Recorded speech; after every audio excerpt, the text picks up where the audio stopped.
جب آپ اندر داخل ہوتے ہیں تو آپ سے یہ نہیں کوئی پوچھتا ہے آپ کس طبقے سے ہیں، آپ کن معاملات کے ساتھ ہیں. یہ ساری چیزیں تب پیدا ہوتی ہیں حضرت کہ جب وہاں کا نظام بہتر ہوگا. آج وہاں لنگر کا نظام دیکھیے، آج وہاں زائرین کے لیے اہتمام کا سلسلہ دیکھیے کہ آپ وہاں جانے کے بعد یقیناً کہیں گے کہ جو ٹرسٹ نے کام کیا ہے، یہاں کے ذمہ داروں نے جو نظام قائم کیا، یہ ایک مثال ہے.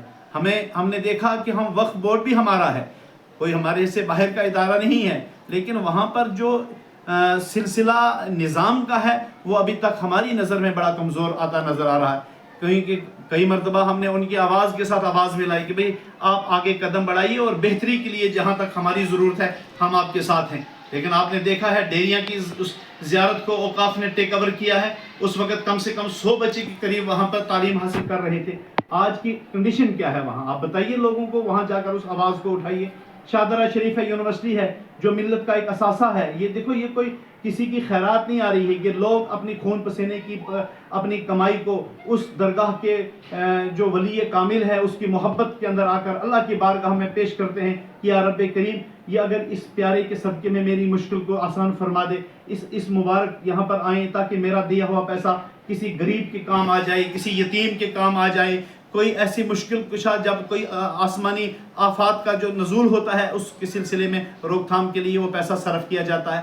لیکن اس کے مقابلے میں شاہدرہ شریف کے حالات دیکھیے. یونیورسٹی ہے، آج وہ بیٹھنے کی کنگار پائی ہے. کیا یہ حقیقت نہیں ہے؟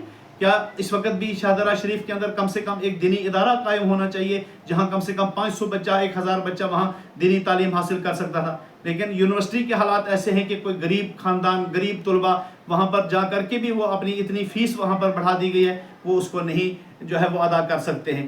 ہم نے دیکھا ہے، آپ لورن کے حالات کو دیکھیے. لورن کو جہاں تک مجھے معلومات ہے کم سے کم 15 سے 17 مکاتب اس وقت جو وہاں کی لوکل کمیٹی وہاں اس نظام سائیں الہی بخش رحمۃ اللہ علیہ کے دربار کا چلا رہی تھی. 17 مکاتب وہاں چلا رہے تھے، اور جو ہی اوقاف نے اسے اپنے قبضے کے اندر لیا، یقیناً وہ تمام مکاتب کو بند کر دیا گیا ہے. اور جن اساتذہ کرام کی، جن ائمہ کرام کی وہ وہاں سے خدمت کرتے تھے، کہیں 10,000 کہیں 15,000، کہ ان کو گھٹا کر کے 8,000 روپے کے اوپر لائے. تو کہیں نہ کہیں ہم ان سے بھی یہی اپیل کریں گے، آپ اپنے اندر بہتری لائیے. آپ ہمارا اثاثہ ہیں، ہم ہی ایک دوسرے کی بات نہیں کریں گے تو کون بات کرے گا؟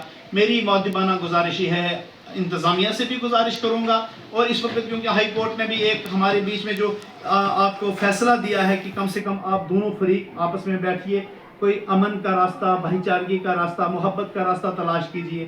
بہت بڑے اختلافات ہو جاتے ہیں، ملک آپس کے اندر ٹکراؤ کی دہیج پر آ جاتے ہیں، لیکن اس کے بعد کیا ہوتا ہے؟ پھر ایک وقت وہ آتا ہے کہ ہمیں میز پر بیٹھ کر کے بات چیت کے ذریعے سے اپنے مسائل کو حل کرنا پڑتا ہے. تو میری گزارش ہے، قانون نے آپ جو پبلک ہے، عوام، اس سے میری گزارش ہے کہ کبھی بھی کوئی ایسا کام آپ نہ کریے جس کی وجہ سے درگاہ کی انتظامیہ کو کوئی پریشانی آ جائے.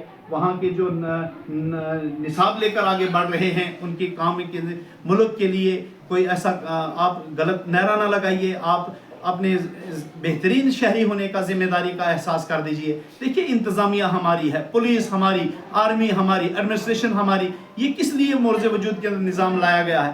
ہم ایک دوسرے کا حصہ ہیں. کسی بھی طبقے کے ساتھ ہم بات کریں گے، ایک انسانیت کے لیے آگے بات کرنا ہوگا. جب آپ انسانیت کی بات کریں گے تو ہمیں بغیر رنگ و نسل کے اس وقت جو حالات بنے ہوئے ہیں ملک کے اندر، ہمیں اتفاق کی بات کرنی ہے، محبت کی بات کرنی ہے، لوگوں کو اخوت کی طرف لانا ہے، لوگوں کو بھائی چارگی کی طرف لانا ہے، نہ کہ نفرتوں سے ہم نے ایک دوسرے کو دور کرنا ہے. اللہ کی بارگاہ سے یہی دعا کرتا ہوں کہ آنے والے وقت کے اندر اللہ تعالیٰ امن کا راستہ پیدا فرمائیے. ہم قانون کے ذریعے سے، میں اوقاف سے بھی یہ گزارش کروں گا اور ٹرسٹ کے ممبران سے بھی، آپ قانونی راستے کا احترام کرتے ہوئے اس کے اوپر آپ محنت کر دیجئے. قانون نے آج اگر سنگل بینچ نے فیصلہ دیا ہے تو اگر آپ کہتے ہیں کہ یہ ہمارے حق میں نہیں ہے تو یہ کوئی، ہم قانون کی خلاف ورزی نہیں کر رہے ہیں. قانون نے کہا اگر یہاں آپ کو کوئی دقت آتی ہے ڈبل بینچ کے اندر آپ آ جائیے.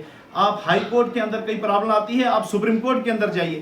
ہمارے ہندوستان کی بڑی خوبصورت ہے، یہی جمہوریت ہے جس نے آج بھی ہم جیسے ناتواں لوگوں کو اپنی بات کرنے کا حق دیا ہے. اگر یہ آئین نہیں ہوتا تو شاید آج ہم اپنی آواز کو اٹھا نہیں سکتے تھے. یہی ہے کہ آج پوری دنیا کے نظام کو دیکھیں گے، لیکن آج ہمیں اپنے ملک کے اس آئین کے اوپر فخر ہے کہ ہمارا ملک ہماری تحفظ کے لیے، ہماری عزت کے لیے، بقا کے لیے یقیناً ایک ایسا کردار ادا کر رہا ہے جو پوری عالم دنیا کے لیے ایک مثال بنی ہے. لہٰذا اللہ سے دعا ہے اللہ تعالیٰ امن کا راستہ پیدا فرمائے. ہم یہی امید کرتے ہیں کہ ٹرسٹ اور اوقاف میز پر آئیں, آپس میں بیٹھ کر کے بات چیت کریں, تو کہ جو عوام کے اندر خدشات پائے جا رہے ہیں, دیکھیے وہ کام دیکھ کر کام بولتا ہے ہر انسان, اور مخالفت بھی ہمیشہ کام کی ہوتی ہے. میں نے یہ اتنی کنٹروورسی آج سے 20 سال پہلے کبھی نہیں دیکھی, کیونکہ کام نہیں ہو رہا تھا. لیکن آج جب وہاں آپ درگاہ مولا پر جائیں گے, آپ زائرین کے لیے کھانے کا انتظام دیکھیے وہ کس نہج کے اوپر ہے, وہاں ان کی رہائش کا انتظام دیکھیے کس نہج پر ہے. یہی مقام کے لیے اگر ہم کہیں اچانک جانے کا موقع ملا شاہدرہ شریف, تو آپ وہاں بغیر کرائے کے اندر کمرے میں اس میں آپ رات نہیں گزار سکتے ہیں. تو کم سے کم مقابلہ اگر کرنا ہے تو کام سے کریے, اوقاف آگے بڑھیے. ہمارے یہاں قبرستانوں کی بہت بڑی حالات ایسی ہیں, سٹی کے اندر بہت بڑے معاملات ایسے ہیں کہ جہاں اس وقت کام کرنے کی ضرورت ہے, اور ہم اگر کوئی بات کریں گے ہم تنقید کی وجہ سے نہیں کریں گے. یہ اوقاف ہمارا اثاثہ ہے, یہ ہماری اپنی چیزیں ہیں, لہٰذا انتشار کو مت پھیلائیے اور آپس میں بیٹھ کر کے اس کے لیے بہتر راستہ تلاش کرنے کی کوشش کیجیے. اللہ تعالیٰ ہمارے ملک کے اندر ہمیشہ امن اور بھائی چارگی کی اس فضا کو سدا آباد و شاد فرمائے. السلام علیکم ورحمۃ اللہ وبرکاتہ.